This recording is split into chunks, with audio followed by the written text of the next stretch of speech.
Assalamualaikum warahmatullahi wabarakatuh. Selamat pagi. Saya Rona Dwi Rasanenudin selaku Kepala Program Studi Tata Busana akan menyampaikan mengenai materi pengenalan jurusan Tata Busana. Jurusan Tata Busana itu merupakan suatu disiplin ilmu dan seni mengenai penerapan desain, estetika, dan keindahan alami untuk pakaian dan hiasan tambahan. Jadi, penerapan tata busana ini dipengaruhi oleh corak budaya dan sosial yang beragam tergantung pada waktu dan tempat. Jadi, untuk di Indonesia sendiri, tata busana banyak diajarkan di sekolah menengah kejuruan dan juga madrasah aliyah, di mana siswa-siswi itu mendalami disiplin ilmu ini, diarahkan untuk bisa menjadi ahli perancang busana yang bisa merancang pakaian sendiri sesuai dengan selera pasar. Kemudian tidak hanya di setingkat SMK, di perguruan tinggi pun ilmu tata busana ini merupakan salah satu jurusan yang banyak ditawarkan kepada peminat yang ingin meniti karir dalam industri busana. Nah, prospek kerjanya apa saja?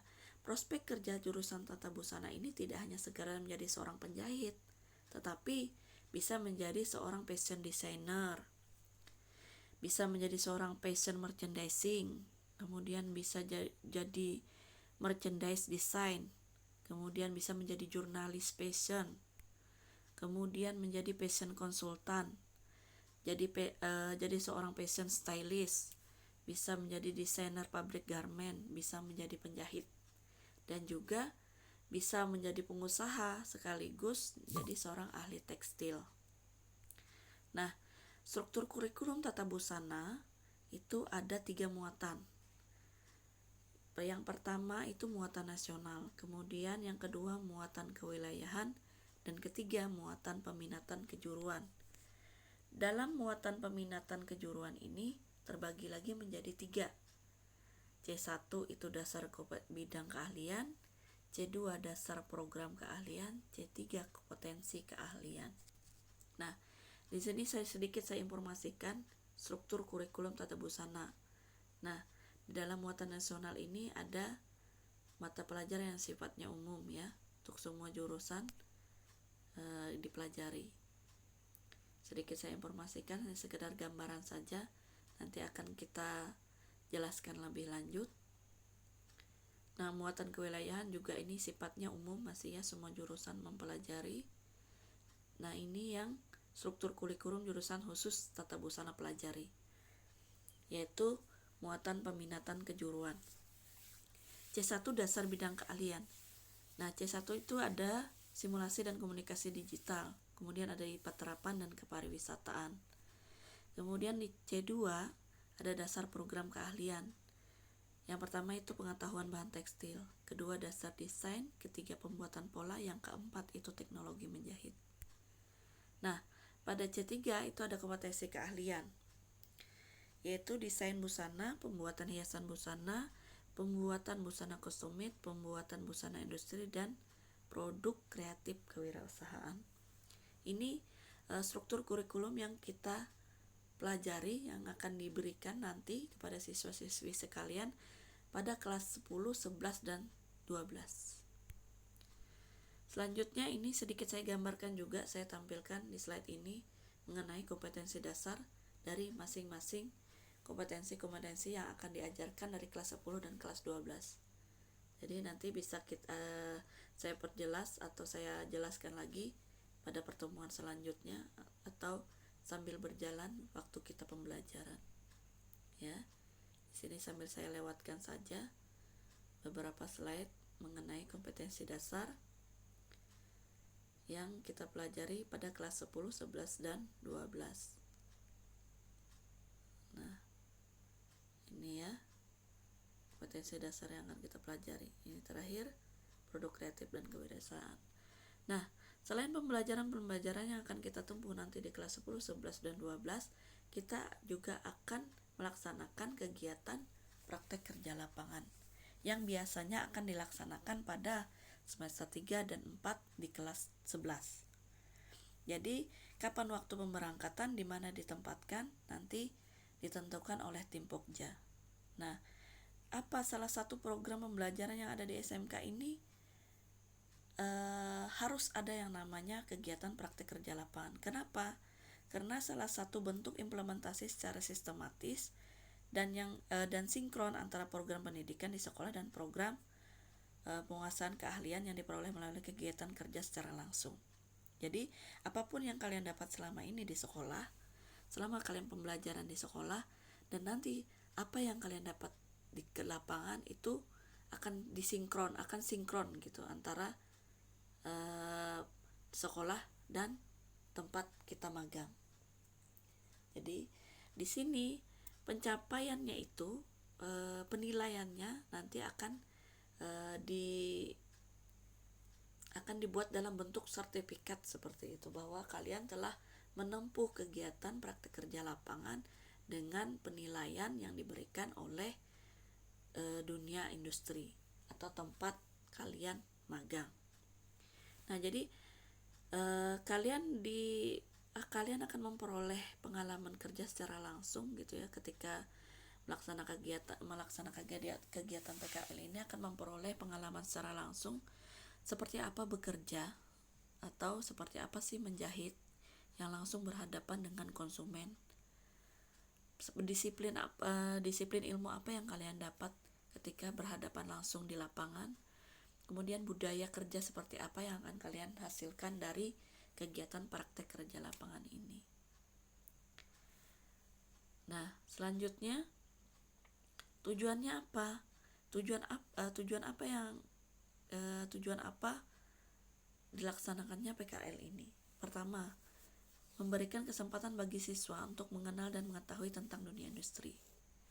Yang kedua, menjadi media pengaplikasian dari pembelajaran yang diperoleh dari sekolah untuk diterapkan ke dunia industri. Kemudian meningkatkan hubungan kerjasama antara pihak sekolah dan instansi terkait. Selanjutnya, memperoleh wawasan tentang dunia kerja. Yang kelima, dapat memahami konsep non-akademis seperti etika kerja, profesionalitas kerja, disiplin kerja, dan lain-lain. Ya, itu tujuannya. Kemudian manfaatnya apa saja? Manfaat PKL itu bagi siswa mendapatkan keterampilan untuk melaksanakan program kerja pada dunia usaha atau dunia industri yang digunakan sebagai tempat praktek. Jadi secara langsung kalian akan mendapatkan atau memperoleh pengalaman gitu ya di tempat kalian magang. Nah, kemudian bagi sekolah, manfaatnya apa? Sekolah mempunyai rekan kerjasama. Jadi selama bertahun-tahun kerjasama itu akan kita jalin gitu ya, akan kita teruskan berlanjut, berkesinambungan supaya kita bisa mempromosikan sekolah ini melalui dunia industri itu tadi.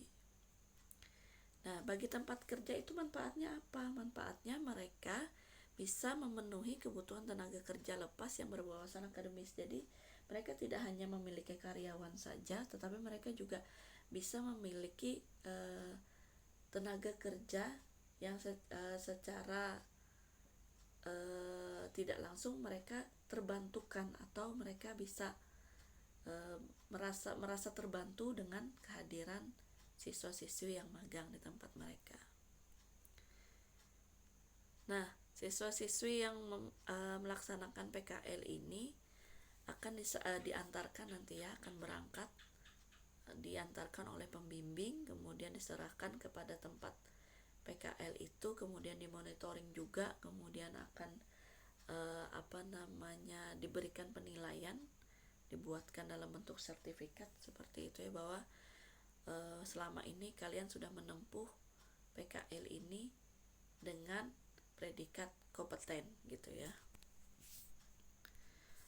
Kemudian di sini juga ada beberapa contoh gitu tempat praktek kerja lapangan yang sudah selama ini kita bekerja sama. Itu ada beberapa tempat, saya sebutkan salah satunya yaitu Rumah Busana Lili, Penjahit Ersyam, Penjahit Wahyu, Penjahit Siskwa, Cahaya Digital Printing, Penjahit Anitewe, Penjahit Ilham, Penjahit Levis, Penjahit Remaja, Penjahit Berlin. Juga ada Charis Butik dan Penjahit, ada Paris Tailor, ada Penjahit Akbar, Penjahit Press. Nah, itu tempat-tempat magang ya. Kemudian ada juga nanti kita akan menempuh yang namanya kegiatan uji kompetensi keahlian ini. Salah satu syarat gitu ya, salah satu syarat kelulusan bahwa kita dinyatakan lulus dan berpredikat kompeten ketika sudah melewati uji kompetensi keahlian ini. Nanti penilaiannya akan diselenggarakan khusus bagi siswa-siswi SMK untuk mengukur pencapaian kompetensi peserta didik setara dengan kualifikasi jenjang 2 atau 3 tahun sesuai KKNI tentunya. Jadi selama kita menempuh pendidikan antara kelas 10, 11, dan 12 itu, maka kita akan diuji dan kemudian diterbitkan sertifikat yang menyatakan bahwa ketika Anda lulus di jurusan tata busana ini, Anda harus kompeten seperti itu. Nah, jadi makanya harus melewati uji kompetensi keahlian ini yang nantinya akan dinilai oleh asesor eksternal dan juga asesor internal yang sesuai dengan standar kompetensi yang ditentukan oleh pemerintah ya. Nah, ini salah satu contoh soal uji kompetensi keahlian beberapa tahun yang lalu ya, bisa dilihat. Kemudian nah ini untuk sementara waktu, untuk saat ini gitu ya, guru-guru produktif yang khusus mengajari tata busana itu ada Bu Dwi Yuliasih, ada saya sendiri Rona Dwi Rosaninudin, dan juga Ibu Ani Triwahyuni. Nah, ini struktur organisasi dalam tata busana. Ada Bapak Kepala Sekolah, ada saya selaku Kepala Program Studi, ada Kepala Laboratorium itu Ibu Dwi Yuliasih, ada wali kelas yang mendampingi di kelas 10, 11, dan 12 ya. Sekian penyampaian materi yang dapat saya sampaikan. Mohon maaf jika ada salah dan hilaf. Terima kasih. Assalamualaikum warahmatullahi wabarakatuh.